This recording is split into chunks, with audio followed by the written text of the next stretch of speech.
بسم اللہ الرحمن الرحیم۔ السلام علیکم ناظرین، امید ہے آپ سب لوگ خیر خیریت سے ہوں گے۔ آج ہم ایک ٹاپک کی بجائے کوشش کریں گے کہ 5-6 ٹاپکس پہ ہم ڈسکشن کر لیں۔ ہم اس کے اندر آپ کو انفارمیشن بھی دیں گے، اس کے اندر بتائیں گے کہ یہ اس کی کیا حقیقت ہے اور آنے والے دنوں میں اس کے اوپر کیا چینجنگ ہو سکتی ہیں اور اس خبر کا بیک گراؤنڈ کیا ہے۔ اس میں ہم بات کریں گے کہ ابھی ٹرمپ نے ٹویٹ کیا ہے کہ بحرین نے بھی اسرائیل کے ساتھ تعلقات قائم کرنے پہ رضامندی حاصل کر لی ہے اور پیس ڈیل کے لیے وہ ایگری ہو گئے ہیں۔ بھارت اور چین کے وزیر خارجہ ملے ہیں، اس کے حوالے سے ایک سٹیٹمنٹ آئی ہے، اس کی کیا حقیقت ہے۔ اس کے علاوہ بات کریں گے کہ ایشیا کے اندر ایک نیا اتحاد بننے جا رہا ہے۔ رشیا، پاکستان، ایران اور چائنا آپس میں مل کے ایکسرسائز کرنا شروع کر دیں گے انشاءاللہ اس مہینے کے اینڈ میں۔ لیکن اس کی کیا وجہ ہے کہ رشیا اور بھارت کے تعلقات آپس میں تقریباً پچھلے 70 سال سے بہت سٹرونگ ہیں، اور اب بھارت کو چھوڑ کے روس پاکستان کے ساتھ کیوں آ سکتا ہے اور کیوں آنے کی کوشش کر رہا ہے۔ اس کے علاوہ بات کریں گے کہ ذخائر ملے ہیں گیس کے، اور جو فگر دیا گیا ہے وزارت پیٹرولیم کی طرف سے وہ تو اتنا خوفناک ہے کہ ایسے لگتا ہے جیسے پاکستان کے تمام مسائل حل ہو جائیں گے، کہ 10 کھرب میٹرک فٹ گیس ہے جو کہ دریافت ہوئی ہے۔ اور ہم ہر روز اس طرح کی خبریں سنتے ہیں، ان کی کیا حقیقت ہے اور اس کا کیا بیک گراؤنڈ ہے، اور یہ کب تک پاکستان کے جو لوگ ہیں ان تک اس کا فروٹ پہنچنا شروع کرے گا۔ اس کے علاوہ برطانوی جریدے ایشین ورلڈ نیوز نے ایک لسٹ جاری کی ہے جس کے اندر جو 7 سے 10 ٹاپ کے لیڈر ہیں ورلڈ کے، جنہوں نے کرونا کے حوالے سے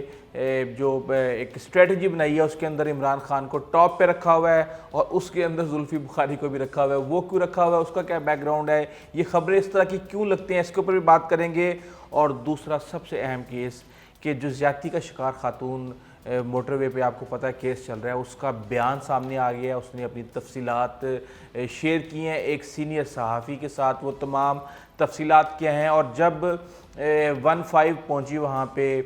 تو وہاں پہ کیا حالات تھے، ڈولفن نے وہاں پہ کیا دیکھا جب وہ وہاں پہ گئے، انہوں نے کس طریقے سے جو انہوں نے آنکھوں دیکھا حال بیان کیا، اس کے حوالے سے آپ کو بتائیں گے۔ اور پولیس بہت زیادہ مشکلات کا شکار ہو چکی ہے اس کیس کے حوالے سے، اس کے اوپر بھی بات کریں گے۔ بات کرتے ہیں سب سے پہلے اسرائیل اور بحرین کی۔ آپ کو پتہ ہے کہ اسرائیل کو قبول کروانے کے لیے سعودی عرب کے اوپر بہت زیادہ ایک طرح سے پریشر ڈالا ہوا ہے ٹرمپ نے، اور ٹرمپ یہ سمجھتے ہیں کہ جس طریقے سے ایم بی ایس اگر بیٹھا ہوا ہے تو ان کی وجہ سے بیٹھا ہوا ہے، ورنہ اب تک وہ وہاں پہ نہ بیٹھا ہوتا، اس لیے وہ بہت زیادہ پریشر ڈال رہے ہیں، ایک طرح سے بلیک میل کر رہے ہیں۔ اور اس چکر میں ایم بی ایس کے یہ حالات ہو گئے کہ کنگ سلمان کو بھی ایک دفعہ فون کرنا پڑا وہاں پہ۔ لیکن پچھلے دن آپ نے سنا تھا کہ بحرین میں جب مائک پومپیو گئے تھے تو انہوں نے کہا تھا کہ نہیں، ہم کسی صورت قبول نہیں کر سکتے اسرائیل کو۔ اس کا بیک گراؤنڈ یہ تھا کہ یو اے ای کے ساتھ جو F-35 کی جو ڈیل تھی وہ اسرائیل نے اس کے اوپر آبجیکٹ کیا تھا، زیادہ غصہ تھا۔ تو بیسیکلی جو بحرین ہے وہ سعودی عرب اور یو اے ای کی جو امداد ہے اس کے اوپر چلتا ہے۔ اگر یہ دونوں ممالک اپنی امداد روک دیں تو بڑے سیریس فائنینشیل کرائسز آ سکتے ہیں بحرین کے اندر۔ بحرین ایک چھوٹا سا ملک ہے، تو اس لیے بحرین نے وہی کچھ کرنا ہے جو سعودی عرب نے کرنا ہے کہنا ہے، یا جو یو اے ای نے کہنا ہے، اور جو سعودی عرب یو اے ای دونوں نے مل کے کہنا ہے۔ تو اب بیسیکلی اس سے یہ ہوا ہے کہ ٹائم تھوڑا سا گین کر لیا ہے محمد بن سلمان نے، جو ان کے اوپر بہت زیادہ پریشر تھا کہ آپ کسی بھی طریقے سے آئیں اور نیتن یاہو کے ساتھ کھڑے ہو کے آپ پیس ڈیل کا اعلان کریں، وہ اس کے لیے اتنا آسان نہیں ہے۔ اس لیے انہوں نے فی الحال ایک ٹوکن دیا ہے کہ جناب آپ یہ ٹوکن پکڑیں اور ہمیں فی الحال تھوڑی سی ہمیں مہربانی کریں آپ ہمارے اوپر، ہم اس کے اوپر راستہ ہموار کرتے ہیں، ہمیں کچھ ٹائم دے دیں۔ تو آپ کو پتہ ہے کہ ٹرمپ اس وقت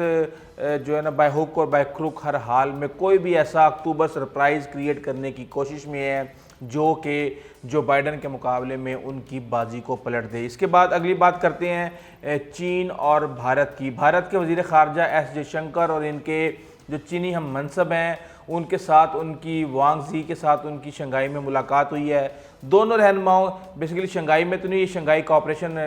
جو آرگنائزیشن ہے اس کے حوالے سے ایک اجلاس تھا فورن منسٹر کا، اس کے اندر ملاقات ہوئی ہے۔ دونوں رہنماؤں نے بات چیت کی ہے اور ایک اعلامیہ جاری کیا۔ بھارت نے بات چیت کے دوران یہ واضح کر دیا ہے کہ وہ لائن آف ایکچوئل کنٹرول پر جاری کشیدگی کو مزید جاری نہیں رکھنا چاہتا، اور چین کے ہاں جو بھارت کی پالیسی میں کوئی تبدیلی نہیں ہوئی، اور بھارت کا یہ ماننا ہے کہ بھارت کے لیے چین کی پالیسی میں بھی کوئی تبدیلی نہیں ہوئی. یہ ٹوٹل جھوٹ ایک طرح سے رپورٹ ہے. اس کی میں آپ کو اصلیت آگے جا کے بتاتا ہوں. چین اور بھارت کے تعلقات ایک بار پھر فیصلہ کن موڑ پہ ہیں, لیکن جب تک دونوں فریقین اپنے تعلقات کو صحیح سمت آگے بڑھاتے رہیں گے تب تک کوئی پریشانی نہیں ہوگی, اور ایسا کوئی مسئلہ بھی نہیں پیش آئے گا جسے حل نہ کیا جا سکے. یہ بیسیکلی انہوں نے یہ جو ان کی آپس میں جو ملاقات ہوئی ہے اس کے اندر ایک چیز کے اوپر انہوں نے ایگری کیا ہے کہ ایگزسٹنگ جو بائیلیٹرل ان کا ایگریمنٹ ہے اس کے اوپر عمل کریں. اور وہ ایگریمنٹ انہوں نے ڈیسائیڈ نہیں کیا, وہ اس سے پہلے جو ان کی کور کمانڈرز کی اور دوسری ملٹری کی جو آپس میں میٹنگز ہو رہی تھیں ان میں ڈیسائیڈ ہوا تھا کہ آپ نے کس طریقے سے چیزوں کو لے کے چلنا ہے. انہوں نے کہا جی آپ وہ کوارڈینیشن رکھیں, اس کے اوپر آپ عمل کریں, مزید آگے آنے کی ضرورت نہیں ہے, اور آپ تعلقات جو ہے نا آپس میں رابطے بحال رکھیں. تو یہی ہے, اسی کے طریقے ذریعے ہم چیزوں کو کنٹرول کر سکتے ہیں. اس کو بڑا عجیب و طریقے سے پلے کرنے کی کوشش کی جا رہی ہے. بس مسئلہ سب سے بڑا یہ ہے کہ چین اور بھارت کے درمیان بہت زیادہ بد اعتمادی ہے.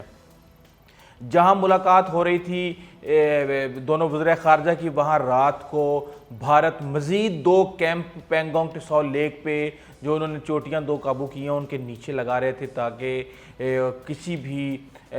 حملے کی صورت میں ان کو کمک پہنچائی جا سکے. اور وہ بھارتی فوجی وہاں پہ آگے آ گئے ہیں. یہ ایگریمنٹ وغیرہ جو ہے اس میں تو یہ کہا گیا تھا کہ آپ نے ایک بفر زون بنا کے رکھنا ہے, اپنے 1.5 کلومیٹر آپ نے بنا کے رکھنا ہے, 1.5 کلومیٹر ہم بنا کے رکھیں گے, پہلا کیمپ اتنے کلومیٹر کے بعد ہوگا, پھر بقایا جو کیمپ ہوں گے وہ اتنے کلومیٹر کے بعد ہوں گے. وہ سب کچھ اس وقت ختم ہو چکا ہے, اور اس وقت جو ہے نا بد اعتمادی ہے. نہ چائنا اس کے اوپر اعتماد کرنے کی کوشش کر رہا ہے, نہ ہی بھارت چین کے اوپر اعتماد کرنے کے لیے تیار ہے. میرا نہیں خیال کہ یہ چیزیں اتنی جلدی آسانی سے یہ حل ہو پائیں گی. بیسیکلی چین اس وقت بہت غصے میں ہے اور وہ چاہتا ہے کہ کسی بھی طریقے سے جو ان 2 رچن لا اور ایک ریزنگ لا جو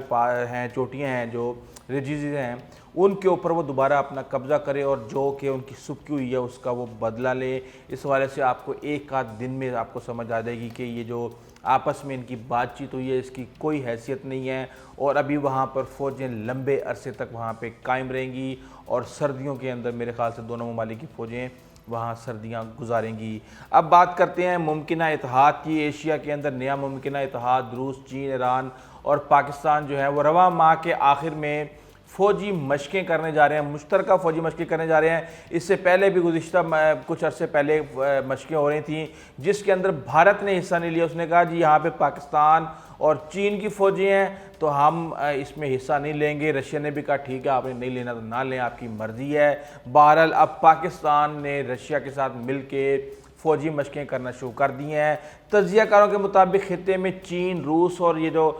پاکستان اور ترکی اور ایران جیسے ممالک پر مشتمل ایک نیا اتحاد ابھرنے والا ہے, اور حالیہ چند برسوں کے دوران روس اور پاکستان کے جو تعلقات ہیں وہ بہت بہتر, ان کے اندر بہتری پیدا ہوئی ہے, اور چین کے ساتھ قریبی تعلقات کی وجہ سے پاکستان روس کے قریب ہوتا جا رہا ہے. چینی وزارت دفاع کی طرف سے جاری ہونے والے ایک بیان کے مطابق روس کے جنوب میں ہونے والی جو فوجی مشقیں ہیں اس میں نہ صرف چین شامل ہو رہا ہے بلکہ پاکستان بھی شریک ہوگا, اور ان فوجی مشقوں میں بیلاروس, ایران, میانمار اور آرمینیا کے فوجی دستے بھی شامل ہوں گے. 21 سے 26 ستمبر تک جاری رہنے والی ان مشقوں میں میدان جنگ میں کنٹرول اینڈ کمانڈ کے ساتھ ساتھ دفاعی حربوں پر بھی توجہ مرکوز کی جائے گی, اور ان فوجی مشقوں کی غیر معمولی اہمیت کی وجہ سے روسی دفاعی اور سیاسی تجزیہ کار میشائل بورس کا ٹویٹر پر کہنا ہے کہ بھارتی وزیر اعظم نریندر مودی کی پالیسیوں کی وجہ سے ایشیا میں روس, چین, پاکستان, ایران اور ترکی کا باہمی اتحاد ابھر رہا ہے, اور بھارت اپنے ہمسایہ ممالک میں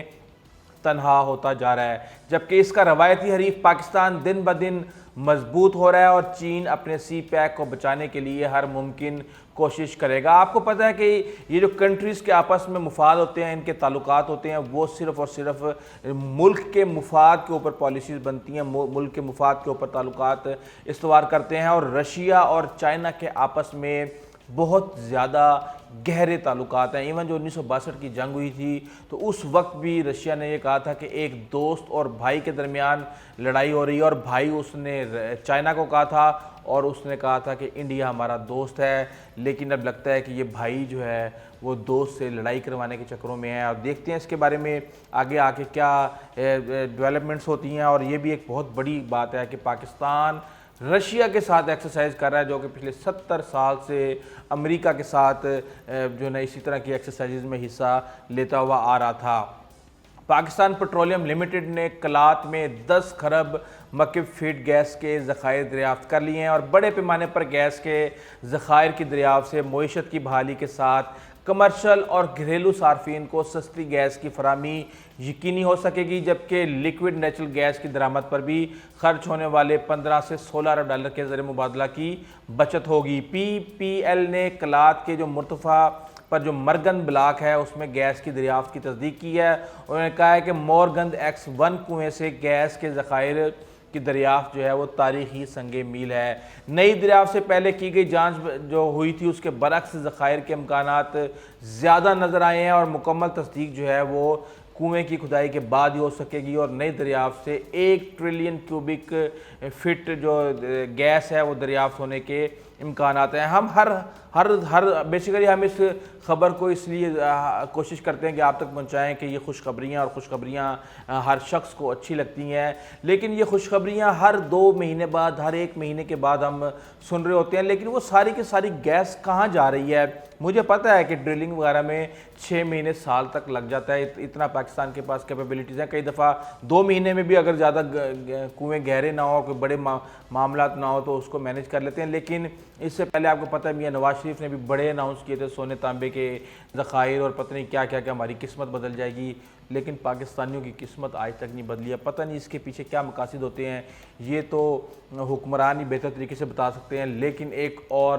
جو بڑی خبر ہے وہ یہ ہے کہ جناب برطانوی جریدے ایشین ورلڈ نے کرونا کے خلاف کامیاب حکمت عملی والے ٹاپ 10 سیاستدانوں کی فہرست جاری کر دی ہے، جس میں وزیر اعظم عمران خان کا پہلا نمبر ہے۔ اس کے اندر نیوزی لینڈ کے وزیر اعظم بھی ہیں، اس کے اندر کینیڈا کے وزیر اعظم بھی ہیں، اور بھی دوسرے لوگ ہیں، اور ان سب لوگوں کے اندر معاون خصوصی جناب زلفی بخاری بھی ٹاپ 10 فہرست میں شامل ہیں۔ میری سمجھ سے باہر ہے زلفی بخاری نے ایسا کیا کیا۔ اس کے نیچے لکھا ہوا کہ جناب انہوں نے پاکستانیوں کو کرونا وائرس کے دوران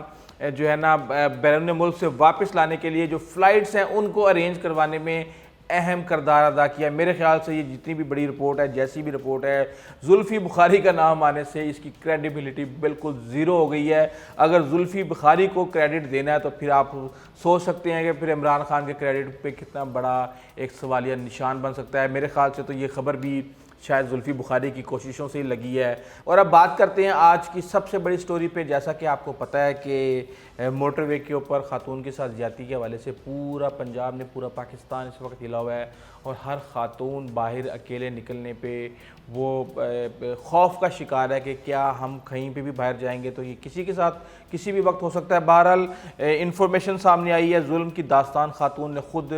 فریہ ادریس جو ہیں اب تک ٹی وی کی ان کو بتائی ہے، اور انہوں نے اس کے بعد ساری اس کو ڈیٹیل اپنے ٹویٹر اکاؤنٹ پہ دی ہے۔ وہ ساری تفصیل ہم آپ کو بتاتے ہیں، اور اس کے علاوہ ہم آپ کو بتاتے ہیں کہ 15 جب وہاں پہنچے اہلکار تو وہ انہوں نے بتایا ہے کہ جی ہم 15 پہ کال آئی تھی 2:49 پہ۔ اس کے بعد جب ہم موقع پر پہنچے تو گاڑی کا شیشہ ٹوٹا ہوا تھا اور اس میں کوئی نہیں تھا۔ ٹارچ جو ہے نا لائٹ وہ جلائی تو بچے کا جوتا نظر آیا، کھائی میں اترے تو دوسرا جوتا نظر آیا، اور اندھیرا بہت تھا، کچھ دکھائی نہیں دے رہا تھا۔ کوئی ہے کہ آواز دے کر 6 فائر کی ہم نے، نیچے اترے تو خاتون کے منہ سے بھائی کے الفاظ نکلے۔ ڈولفن اہلکار نے مزید کہا کہ جب پاس گئے تو خاتون کے نے بچوں کو حصار میں لیا ہوا تھا اور خاتون کو دیکھ کر رونگٹے کھڑے ہو گئے۔ وہ بہت زیادہ پریشان تھی اور حالت انتہائی خراب تھی۔ اس حوالے سے جو فریہ ادریس سے ان کی گفتگو ہوئی ہے اس کے اندر انہوں نے کہا ہے کہ جی میں رات کو جب نکلی ہوں ایک دم سے میرا وہاں پہ فیول بھی ختم ہو گیا۔ مجھے میرے ریلیٹیوز کے گھر پہ تھی، مجھے انہوں نے کہا تھا کہ آپ مت جائیں، اس وقت کافی لیٹ ہو گیا ہے، لیکن انہوں نے کہا کہ میں اس روڈ کے اوپر اس سے پہلے کئی دفعہ سفر کر چکی تھی، اس لیے میں اسے اپنے لیے محفوظ سمجھتی تھی۔ جب پیٹرول ختم ہوا گاڑی رکی، میں نے فوری طور پہ موٹر وے کو کہا، موٹر وے والوں نے میری بات نہیں سنی۔ اس کے علاوہ انہوں نے اپنے رشتہ داروں کو فون کیا، اور اس کے علاوہ انہوں نے 15 پہ بھی فون کر دیا، لیکن 2 مرد اتنے میں جو ہے نا سامنے آ گئے۔ ان کے ہاتھ میں بڑی لاٹھیاں تھیں اور اس کے ساتھ ان کے ہاتھوں میں پتھر تھے۔ اور انہوں نے دھمکیاں دینا شروع کر دیں، اور اس کے بعد جب انہوں نے شیشہ توڑا تو وہ خاتون جو ہے نا وہ یعنی کہ ایک طرح سے ریزسٹنس کر رہی تھی، وہ ساتھ نہیں جا رہی تھی، تو انہوں نے کیا کیا کہ جو سب سے چھوٹا بچہ تھا ان کا، اس کو اٹھا کے وہ بھاگ پڑے نیچے جھاڑیوں کے اندر، کھائی کے اندر۔ اس بچے کو بچانے کے لیے، اپنے بچوں کو بچانے کے لیے وہ ماں بھاگی ہے ان کے پیچھے، اور جو ماں وہاں پہنچی ہے تو وہاں پہ انہوں نے اس خاتون کو تشدد کا نشانہ بنایا، اور وہاں پہ جب یعنی کہ وہ کہتی چھوٹے بچوں کو لے کے بھاگ گئے زخمی میں، اور جب میں یعنی کہ وہاں پہ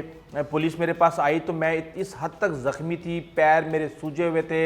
سر میں سے خون نکل رہا تھا، اور بچے تو ایسے تھے کہ جیسے ان کے اندر جان ہی نہ ہو، اور کیچڑ کے اندر لت پت تھی میں۔ فریہ ادریس کہتی ہیں کہ خاتون جو ہے وہ کافی پڑھی لکھی ہیں، اور انہوں نے جو ہے نا اس حوالے سے یہ محسوس کیا تھا کہ وہ اس پہ سیف سفر کر سکتی ہیں، اور کافی انہوں نے ڈیٹیل اس حوالے سے ڈسکس کی ہے۔ لیکن دیکھتے ہیں کہ اب ان کو انصاف ملتا ہے یا نہیں ملتا، لیکن انصاف کیسے ملے گا؟ آپ ذرا حالات چیک کریں کہ گجر پورا جو زیادتی کیس ہے اس میں پولیس جو ہے نا، پنجاب پولیس، وہ انتہائی تذبذب کا شکار ہے۔ جائے وقوع پر پہلے پہنچنے والے کی تاحال تصدیق نہیں ہو سکی۔ ایف آئی آر کے مطابق جو مدعی ہے وہ مقدمہ جو ہے سردار شہزاد اور جنید جو جائے وقوع پر پہلے پہنچنے کا دعویٰ کیا، جبکہ ڈولفن پولیس اہلکار کہتے ہیں کہ سب سے پہلے وہ اس مقام پر پہنچے۔ دونوں کے بیانات میں تضاد کی وجہ سے بھی پولیس کو تفتیش میں مشکلات کا سامنا ہے۔ ڈولفن اہلکار نے پولیس کو ریکارڈ کرائے گئے بیان میں بتایا کہ وقوع پر خاتون کے پاس سب سے پہلے ان کی ٹیم پہنچی اور متاثرہ خاتون کو جھاڑیوں سے نکال کر گاڑی تک پہنچایا گیا۔ گھنٹے گزر جانے کے باوجود بھی پولیس تقریباً جو ہے نا نہیں آئی۔ 48 گھنٹے گزرنے کے باوجود بھی جو پولیس ہے وہ عینی شاہدین کا جو تعین ہے وہ نہیں کر سکی، جبکہ یہ بات بھی سامنے آئی ہے کہ خاتون نے اپنی میڈیکل رپورٹ میں نام اور شناختی کارڈ نمبر بھی غلط لکھوایا تھا۔ ذرائع کا کہنا ہے کہ مدعی مقدمے نے کیس کے آغاز سے پہلے ہی اپنا موبائل فون نمبر بند کر دیا ہے، اور مدعی نے نمبر بند کرنے سے قبل میڈیا سے مقدمہ کے بارے میں لا علمی کا اظہار کیا، اور ایف آئی آر میں اپنی رہائش گاہ کا ایڈریس بھی غلط درج کروایا۔ تو اب آپ یہ دیکھیں کہ اتنی زیادہ اس کے اندر ایک ایمبیگوٹی ہو گئی ہے، آپ کو مدعی نہیں مل رہے، مدعی مل رہے ہیں تو تین مل رہے ہیں، وہ کہہ رہا ہے کہ میں پہلے گیا تھا۔ اب میرے خیال سے یہ جب تک ملزمان پکڑے جائیں گے، اس کے بعد جب یہ عدالت میں جائے گا تو یہ کیس اتنا لولا لنگڑا اور اتنا کمزور کیس ہوگا کہ شاید وہ خاتون ہی ایک موقع پہ آ کے تنگ آ کے سالوں کے بعد وہ اس کیس کو چھوڑ دے کہ یہ تو ایک عذاب بن گیا ہے یہاں پہ انصاف ملنا۔ اور آپ کو پتہ ہے کہ فرانس سے ہر روز آنا بھی کوئی اتنا آسان نہیں ہے، یہاں تو ہر 15 دن کے بعد پیشی ہوتی ہے، ہر 30 دن کے بعد پیشی ہوتی ہے، اور پیشیوں پہ پیشیاں ہوتی ہیں۔ مجھے پتہ ہے کہ میں ایک کیس تقریباً 2015 سے بھگت رہا ہوں، اور آج تک میں اس کی پیشیوں پہ پیشیاں بھگت رہا ہوں، اور مجھے ریڈر کہتا ہے کہ بھائی جان ساری زندگی تسی پیشیاں ہی بھگتنیاں نے۔ یہ صورتحال ہے پاکستان میں انصاف کی۔ اگر آپ کو ہماری ویڈیو اچھی لگی ہے تو پلیز آپ ہمارے چینل کو سبسکرائب کیجیے گا، بیل آئیکن کو پریس کیجیے گا، اپنے دوستوں، اقارب اور ہمسایوں کا خاص خیال رکھیے گا۔ آئندہ تک کے لیے اجازت دیجیے، اللہ حافظ۔